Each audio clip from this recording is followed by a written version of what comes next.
E5 TV news కు స్వాగతం. ముందుగా హెడ్లైన్స్. పూర్తయిన 3 రోజుల అమెరికా టూర్. ఢిల్లీకి బయలుదేరిన ప్రధాని మోదీ.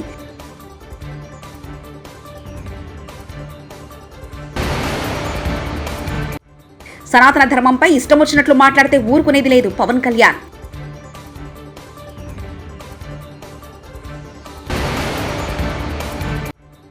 హుస్సేన్ సాగర్ లోకి Prasad IMAX, Jalavihar, paradise hotels అన్ని ఎఫ్టీఎల్ పరిధిలో ఉన్నాయి. ఈటెల రాజేందర్.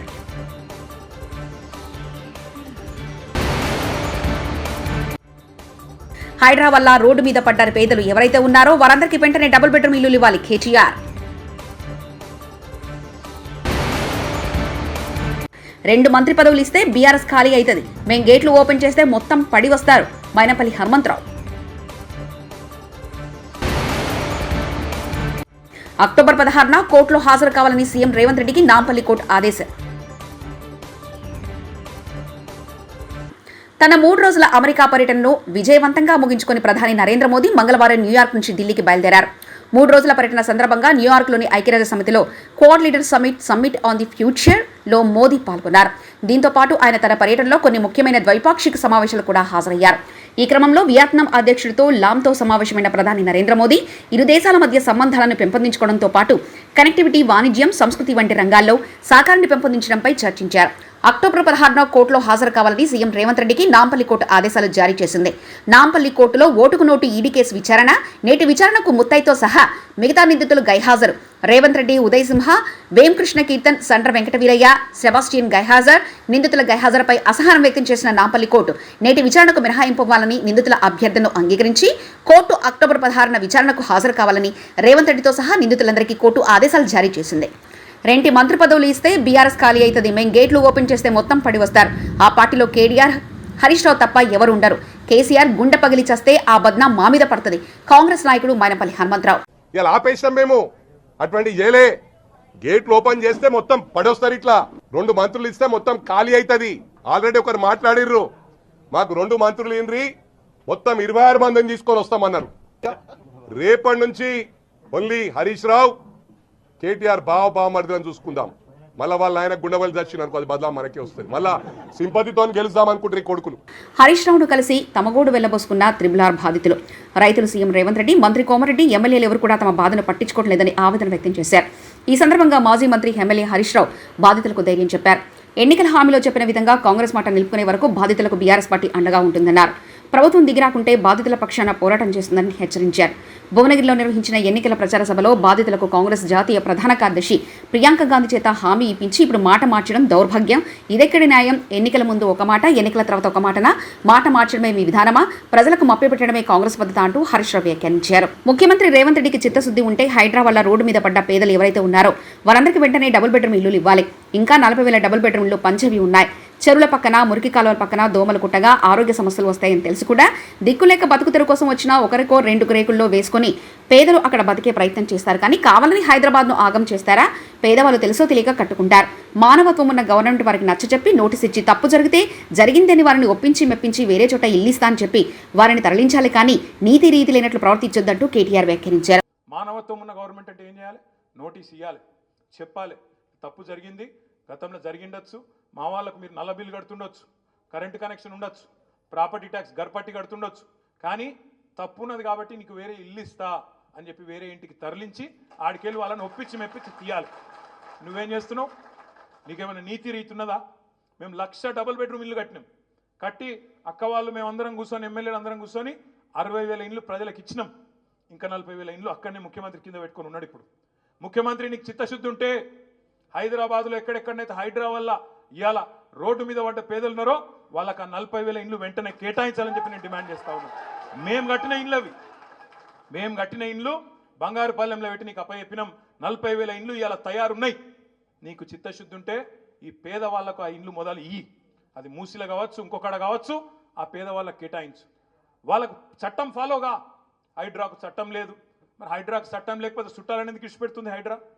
అనుముల తిరుపతి రెడ్డికి ఒక నీతి, అనుముల ఇంకా మిగతా బ్రదర్స్కి ఒక నీతి, మిగతా పేదవాళ్ళకు ఒక నీతి ఉంటుందా? ఇదేనా పద్ధతి? అందరికి ఒకటే ఉండాలి కదా చట్టం అంటే. కొంతమందికి చుట్టం ఎట్లయితే చట్టం. అందుకే నేను అడుగుతా ఉన్నా, హైడ్రా బాధితుల విషయంలో కూడా తప్పకుండా బీఆర్ఎస్ పార్టీ మా నగర శాసనసభ్యులతో ఒక సమావేశం పెట్టుకుంటాం. ఏ రకమైన నీతి అవలంబించాలి, ఏ రకంగా పేదవాళ్ళకు అండగా ఉండాలనే దాని మీద పెద్దలు కేసీఆర్ గారి డైరెక్షన్ కూడా తీసుకుంటాం. తీసుకొని మీకు అండగా నిలబడే ప్రయత్నం సంపూర్ణంగా చేస్తామనే మాట కూడా హైదరాబాద్లోని పేదలందరికీ నేను విజ్ఞప్తి చేస్తా ఉన్నా. తెలుగు సినిమా ఇండస్ట్రీకి వార్నింగ్ ఇచ్చిన పవన్ కళ్యాణ్ అయ్యప్ప స్వామి పైన దీక్ష చేస్తే ఇష్టం వచ్చినట్లు మాట్లాడుతున్నారు. ఇదేనా మీరు ఇస్లాం మీద గొంతెత్తగలరా? ఎందుకంటే మీకు వాళ్ళు రోడ్డు మీద తీసుకొచ్చి కొడతారన్న భయం ఉంటుందంటూ AP deputy CM Pawan Kalyan అన్నారు. నేను ఇంకొక మతాన్ని నిందించానా? ఇస్లాంని నిందించానా? క్రిస్టియానిటీని నిందించానా? అపవిత్రం జరిగింది, ఇలా జరగకూడదు, ఫుడ్ అడల్టరేషన్ జరిగిందని మాట్లాడుతుంటే దీన్ని గోల చేయకూడదు అంటే తప్పు జరిగినప్పుడు మాట్లాడకూడదా? ఒక అపవిత్రం జరిగితే మాట్లాడకూడదా? దేవతా విగ్రహాలను శిరచ్ఛేదం చేస్తే మాట్లాడకూడదా? ఏం పిచ్చి పట్టింది ఒక్కొక్కళ్ళకి? ఎవరి కోసం మాట్లాడుతున్నారు మీరు? ప్రకాష్ రాజ్ కూడా చెప్తా ఉన్నాను, నాకు మీరంటే గౌరవం. I have extreme respect for you. కానీ when it comes to secularism, Prakash Raj గారు, it's a two way, not one. I have extreme respect for you. You know that. Ayyappa Swamy దీక్ష చేసే వాళ్ళ మీద ఎంత ఇష్టారాజ్యంగా మాట్లాడతారు. ఇదే మీరు ఎవరన్నా సరే ఇస్లాం మీద మీరు గొంతు ఎత్తగలరా? ఎందుకంటే రోడ్ల మీదకి వచ్చి కొడతారని మీకు భయం, అందుకు మీరు మాట్లాడరు. హిందువులు అంటే మెత్తని మనుషులు కదా, తోటి హిందువు కదా, మీరు ఏదైనా మాట్లాడచ్చు. మీకు నమ్మకాలు లేకపోతే మీరు ఇంట్లో కూర్చోండమ్మా. మీకు నమ్మకాలు లేకపోతే ఇంట్లోంచి బయటికి రాకండి, మమ్మల్ని ఏం అనకండి. మేము ఎలా పూజా విధానం ఎలా చేస్తాం, అలాగే ముఖ్యంగా ఫిల్మ్ ఇండస్ట్రీ కూడా నేను తెలియజేస్తా ఉన్నా. దీని మీద మీరు మాట్లాడితే మద్దతుగా మాట్లాడండి, లేదంటే మౌనంగా కూర్చోండి. అంతేగాని మీ మాధ్యమాల ద్వారా అపహాస్యం చేస్తే మటుకు ప్రజలు మిమ్మల్ని ఎవరు క్షమించరు. ఎందుకంటే చాలా డీప్ పెయిన్ ఇది. మీరు లడ్డు మీద జోక్లు వేస్తున్నారు. నేను ఒక సినిమా ఫంక్షన్లో కూడా చూశాను, laddu is a sensitive issue అని. Don't you ever say that. Don't ever try day to say that please. హైదరాబాద్లో హైడ్రా, పాలకుర్తిలో పెడ్రా కావాలి. ఎమ్మెల్యే యశస్విని రెడ్డి. హైడ్రా రావాలంటున్నారు పాలకుర్తిలో. తప్పకుండా ఎక్కడెక్కడ ఎవరెవరు ఏమేమి భూ కబ్జాలు చేసిండ్రో, ఇంకా ఎక్కడ ల్యాండ్ అక్రమంగా తీసుకున్నారో అన్నీ కూడా బయటకు వెళ్తాయి. హైడ్రా మరి మన వేరే ఎమ్మెల్యే గారు కూడా హైడ్రా కావాలన్నారు. అదేవిధంగా శంషాబాద్ ఎయిర్పోర్ట్ నుంచి తిరుపతి వెళ్లాల్సిన ఎయిర్ ఇండియా విమానంలో టెక్నికల్ సమస్య. ఉదయం 6:30 హైదరాబాద్ నుంచి తిరుపతి బయలుదేరిన ఫ్లైట్ విమానంలో సాంకేతిక సమస్యను గుర్తించిన పైలట్ టేకాఫ్ అయి వెళ్తున్న విమాన మార్గమధ్యంలో ఒంటిమిట్ట వరకు వెళ్లి తిరిగి శంషాబాద్ ఎయిర్పోర్ట్లో అత్యవసరంగా ల్యాండింగ్. 2 గంటల నుంచి ఇప్పటివరకు తమరు పట్టించుకున్న నాదుడే లేదంటూ ఎయిర్పోర్ట్లో ప్రయాణికులు ఆందోళన వ్యక్తం చేశారు.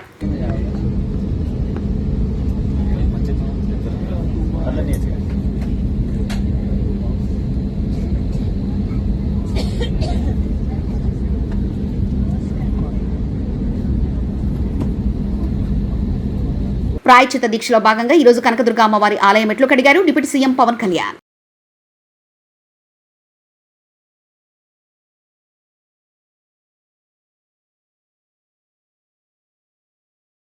ప్రధానికి రాసిన లేఖలో జగన్ రెడ్డి పచ్చి అబద్ధాలు. Containing ghee that reaches the temple should be accompanied by a certification as to the purity of the ghee and quality of the product from agencies that are accredited by the NABL. Further, at the temple, 3 samples are obtained from every tanker and the same are tested, and only after the 3 samples passes the test would the ghee be allowed to be put to use. అంటే అతను ఏం justification చేస్తున్నా అంటే మొత్తం టెస్ట్లన్నీ అయిపోయినాయని. అక్కడ adulteration test లేదు. Adulteration test లేకుండా adulteration test ఎట్లా చేస్తారండి మీరు? అందులో మీరు చూస్తే అక్కడ చేసేది ట్యాంకర్ ద్వారా వచ్చినప్పుడు ఆవు నెయ్యితో పాటు తేమ, బీట్రో రిఫ్రాక్టోమీటర్ రీడింగ్, కొవ్వు ఆమ్లం, ఆర్ఎం విలువ, పౌడైన్ పరీక్ష, మినరల్ ఆయిల్ కోసం పరీక్ష, అదనపు రంగు కలిపారా, melting point, rancidity, milk fat, Polenske వంటి ప్రాథమిక అంశాలు మాత్రం చేస్తారు. అడల్ట్రేషన్ చేయాలంటే NABL అక్రిడిషనే ఉండాలి. ఆ ల్యాబ్ కి వెళ్ళాలి. ఆ టెస్ట్ లేదు. అలాంటి టెస్ట్ జరిగిన దాఖలాలే లేవు. వీళ్ళు సింపుల్ టెస్టులు చేసి ఆ సింపుల్ టెస్టుల ప్రకారం 18 ట్యాంకర్లు రిజెక్ట్ చేసామని పెట్టే పరిస్థితికి వచ్చారు. టెండర్ కండిషన్ ప్రకారం NABL అక్రిడిషన్ ల్యాబ్ కల్తీ ఉందా లేదా అనేది టెస్ట్ చేయాలి. ఎప్పుడూ చేయాలి. దీనికి ఖర్చు కూడా 75 లక్షలే అవుతుంది. కనీసం ఆ 75 లక్షల రూపాయలు కూడా ఖర్చు పెట్టలేకపోయారు. అది వేరే విషయం. ఒకప్పుడు నమ్మకం ఏం జరిగింది, ఇప్పుడు నమ్మకం కూడా లేకుండా ఇవన్నీ జరిగే పరిస్థితికి వచ్చాయి. ఇంగిత జ్ఞానం ఉండే ఎవడైనా సరే ఈఓగా వేసిన వ్యక్తి గాని, మేనేజ్మెంట్ గాని, ముఖ్యమంత్రికి గాని 319 రూపాయలకు నెయ్యి వస్తుందండి. రివర్స్ టెండరింగ్ పెడతారా అండి? మీకు ఉండే కండిషన్ తీసేస్తారండి మీరు? అసలు పాలే అవసరం లేదు. 4 లక్షల లీటర్లు మిల్క్ మినిమం ఆపరేట్ చేయాలి. ఆపరేట్ చేస్తే అందులో వచ్చే గీ గాని, బయట చేసింది గాని మొత్తం అయినా కొంతవరకు ఉపయోగపడుతుందని పెడితే 4 లక్షల లీటర్లు అవసరం లేని పెడతారండి మీరు? 250 కోట్ల రూపాయలు టర్న్ ఓవర్ అవసరం లేని పెడతారండి మీరు? 3 ఏళ్లలో 1 ఇయర్ సరిపోతుందని పెట్టే పరిస్థితికి వచ్చారు. 3 ఏళ్లలో 1 ఇయర్ 250 అంటే 3 ఏళ్లలో 1 సంవత్సరం 150 కోట్లను పెట్టే పరిస్థితికి వచ్చారు. 12 టన్నులు అంతమంది పెడితే దాన్ని 8 టన్స్ తగ్గించేసే పరిస్థితి. అసలు అన్ని కండిషన్స్ డైల్యూట్ చేసేసి ఈ రోజు మొత్తం ఈ వ్యవస్థని భ్రష్టు పట్టే పరిస్థితి వచ్చి హుస్సేన్ సాగర్ లోని Prasad IMAX, Jalavihar, Paradise hotel అన్ని FTL పరిధిలో ఉన్నాయి. వీటిని కూల్చేద్దాము రేవంత్ కింద. సామాన్యులు రూపాయి పోగేసుకుని కట్టుకున్న ఇండ్లు కూలగొట్టి వారి కడుపులో మట్టి కొడుతున్నావంటూ బీజేపీ ఎంపీ ఈటెల రాజేందర్ వ్యాఖ్యానించారు. నువ్వు అక్వైరీ చేసి 10 లక్షల రూపాయలకు అక్వైరీ చేస్తున్నావు. ఏదో ఒక అక్వైరీ చేయాలి కదా. నువ్వు అక్వైరీ చేయకుండా నీ తాత జాగీర్ లాగా నువ్వు ఇవాళ వచ్చి ఇవాళ మొత్తం కూలగొడతా, నీవే ఇవాళ కొత్తగా పుట్టొచ్చినట్టుగా, నువ్వే కొత్తగా ముఖ్యమంత్రి అయినట్టుగా, అంతకుముందు ప్రభుత్వాలు లేనట్టుగా, ప్రభుత్వాలకు ఈ ఎకలాజికల్ బ్యాలెన్స్ గురించి లేకపోతే ఇతరత్వ గురించి ఆలోచించడానికి మాట్లాడే మాటలు థర్డ్ క్లాస్ మాటలు ఇవి. నేను అడుగుతా ఉన్నా. ఇలా వాళ్ళు అంటున్నారు మేము చెరువులను కాపాడాలి. నేను అంటున్నా, చెరువులు కాపాడే ధైర్యం నీకుంటే, దమ్ముంటే, నిజంగానే ఆ మంచి అభిప్రాయం అనుకుంటే నా హుస్సేన్ సాగర్లో తాగే నీళ్ళు లెక్క తయారు చేయి ఫస్ట్. ఇవాళ హైదరాబాద్లో ఉన్న అన్ని చెరువులు పంట పొలాలకు నీళ్ళెచ్చుడు కాక అవన్నీ కూడా మురికి కూపాలుగా మారిపోయినమాట వాస్తవమా కాదా? ఇవాళ ఆ చెరువు చుట్టుపక్కల ఉన్న వాళ్ళు దుర్గంధపూరితమైన బతుకుతున్నారు. ఈగలు, దోమలు, గుర్రపు డెక్క వాసన, అసలు జ్వరాలు. ఎవరు కట్టుకున్నారంటే తక్కువ ధరకు వస్తుందని చెప్పి వాళ్ళు కట్టుకున్నారు. నేను అంటున్నా ప్రభుత్వాన్ని, ఇవాళ మీరు వాళ్ళకు సామాన్యులు కావచ్చు, వాళ్ళు నీతో యుద్ధానికి రాకపోవచ్చు, వాళ్ళు కోర్టు మెట్టెక్కే డబ్బులు లేకపోవచ్చు, కానీ వాళ్ళ ఏడుపు, వాళ్ళ కన్నీళ్ళు, వాళ్ళ ఉసురు నీకు తాకకుండా పోదు. గుర్తుపెట్టుకో. నువ్వేమనుకుంటున్నావు? ఇలా ఏ ఉపాధి కల్పిస్తా అని చెప్పినవో, పేదలకు అండగా ఉంటా అని చెప్పినవో, పేదల బతుకుల్లో వెలుగు నింపుతా అని చెప్పినవో, నువ్వు అనేక రకాల హామీలు ఇచ్చినవో. ఇలా మహిళలకు 2,500 రూపాయలు ఇస్తా, భూమి లేని వాళ్ళకు 12,000 రూపాయలు ఇస్తా, నేను ఇది ఇస్తా ప్రగల్భాలు పలికినవు. ఇచ్చుడు పక్కకు పెట్టు. నీ పెన్షన్లు, నీ బియ్యం కార్డులు, నీవన్నీ పక్కకు పెట్టు. కానీ వాళ్ళ కాళ్ళ మీద వాళ్ళు బతికేటువంటి సామాన్యుల బతుకుల్లో మట్టి కొట్టి నువ్వు వాళ్ళ జీవితాల్లో ఇలా నిప్పులు పోసి నువ్వేం సాధిస్తావని చెప్పి రేవంత్ రెడ్డి అడుగుతున్నాను. నీకు ఏం మానవత్వం ఉంది? నువ్వు అనుకుంటున్నావు నువ్వు చాలా గొప్పగా చేస్తున్నా. కొద్దిమంది తెలియని వాళ్ళు, సోషల్ మీడియాలో ఉన్నటువంటి వాళ్ళు కావచ్చు, కొద్దిమంది తెలియని వాళ్ళు ఏమనుకుంటారంటే నిజమే చెరువులు అక్రమంగా ఆక్రమించుకున్నారని చెప్పాను. అరే అక్రమంగా ఆక్రమించుకున్నారా, సక్రమంగా ఆక్రమించుకున్నారా బయటపెట్టు. నేను అడుగుతున్న ప్రభుత్వం దమ్ముంటే ఈ హైదరాబాద్లో ఎన్ని చెరువులు ఉన్నాయి, ఇన్ని చెరువులు ఎన్ని మాయమైనవి, ఈ మాయాని కారకులు ఎవరు? ఇవాళ బతుకమ్మకుంట అంబరిపేటలో ఎవడు మాయం చేసిండు? ఇవాళ నేను చాలాసార్లు చెప్పిన కరీంనగర్లో 3 కుంటలు ఉండే 3 చెరువులు ఉండే, దాంట్లో కలెక్టరేట్ కట్టాడు. ఇవాళ అనేక చెరువులు, అనేక కుంటలు. ఇవాళ ఇక్కడ కృష్ణకాంత్ పార్క్ ఉంటుంది, ఈసుబుడలో ఉంటుంది, అనేక చెరువులు. మాసప్ ట్యాంక్, దాని పేరే మాసప్ ట్యాంక్, ఇలా క్రికెట్ గ్రౌండ్ అయిపోయింది. ఇవాళ నీవు కొన్ని వందల చెరువులు డిస్మాంటిల్ చేసి పార్కు. గుంతలలో ఇరుక్కుపోయిన కేంద్ర మంత్రి వాహనం జార్ఖండ్ లో ఓ కార్యక్రమానికి హాజరయ్యేందుకు వెళ్తుండగా కేంద్ర మంత్రి శివరాజ్ సింగ్ చౌహాన్ వాహనంలో భారీ గుంతలు ఇరుక్కుపోయింది. దీంతో వాహనం కదలలేని పరిస్థితిలో శివరాజ్ సింగ్ చౌహాన్ వాహనం దిగి వెళ్లిపోగా స్థానిక అధికారులు హుటాహుటిన అక్కడికి చేరి కారును గుంత నుండి బయటకు తీశారు.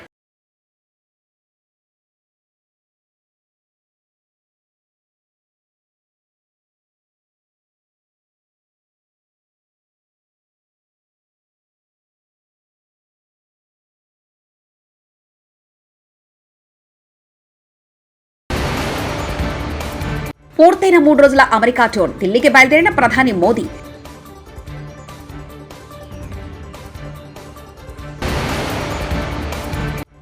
సనాతన ధర్మంపై ఇష్టం వచ్చినట్లు మాట్లాడితే ఊరుకునేది లేదు పవన్ కళ్యాణ్.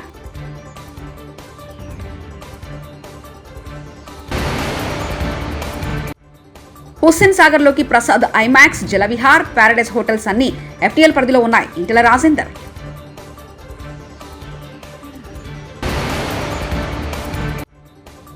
హైడ్రా వల్ల రోడ్డు మీద పడ్డారు పేదలు ఎవరైతే ఉన్నారో వారందరికీ వెంటనే డబుల్ బెడ్రూమ్ ఇల్లులు ఇవ్వాలి కేటీఆర్. 2 మంత్రి పదవులు ఇస్తే బీఆర్ఎస్ ఖాళీ అవుతుంది. మేం గేట్లు ఓపెన్ చేస్తే మొత్తం పడి వస్తారు. మైనపల్లి హనుమంతరావు. అక్టోబర్ 16న కోర్టులో హాజరు కావాలని సీఎం రేవంత్ రెడ్డికి నాంపల్లి కోర్టు ఆదేశం. ఇవి బులెటిన్ విశేషాలు. చూస్తూనే ఉండండి E5 టీవీ న్యూస్.